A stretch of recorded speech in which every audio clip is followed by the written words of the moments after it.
একদিন সহজ সরল সুজন একটি ডিমের ঝুড়ি মাথায় নিয়ে বাজার থেকে বাড়ির দিকে যাচ্ছিলেন। বাড়ি যেতে যেতে তিনি মনে মনে ভাবছিলেন, এই ডিম বিক্রি করে তিনি খুব ধনী ব্যক্তি হয়ে উঠবেন। তিনি আরও ভাবছিলেন, বাড়ি নেওয়ার পরে এই ডিমগুলো থেকে মুরগির বাচ্চা হবে, সেই বাচ্চা অনেক বড় হবে, সেই মুরগি আবার প্রচুর ডিম দেবে, তখন সেই ডিমগুলো বিক্রি করে খুব ধনী হয়ে উঠবেন। এরপর তিনি খুব বিলাসবহুল বাড়ি বানাবেন, সেখানে অনেক দাস দাসী থাকবে যারা তার বাড়ির সব কাজকর্ম করে দেবে।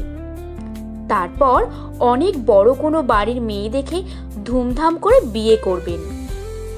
ডিম বিক্রেতা সুজন আরও ভাবলেন, বিয়ের পর তিনি 3 থেকে 4টি সন্তানের জন্ম দেবেন।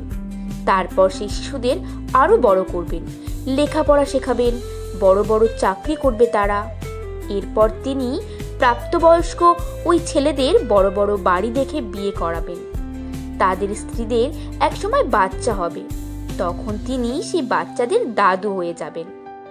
তার কোলে বসিয়ে নাতি নাতনিকে খাওয়াবেন, অনেক মজার জীবন হবে তার। এইসব কিছু ভাবতে ভাবতে তিনি যাচ্ছিলেন। এমন সময় রাস্তার কাদায় হঠাৎ তার একটি পা পিছলে গেল। তিনি মাটিতে পড়ে গেলেন। মাটিতে পড়ার সঙ্গে সঙ্গে মাথার ঝুড়িতে থাকা সব ডিম ভেঙে গেল, আর তার সঙ্গে ডিম বিক্রেতা সুজনের স্বপ্নও ভেঙে গেল।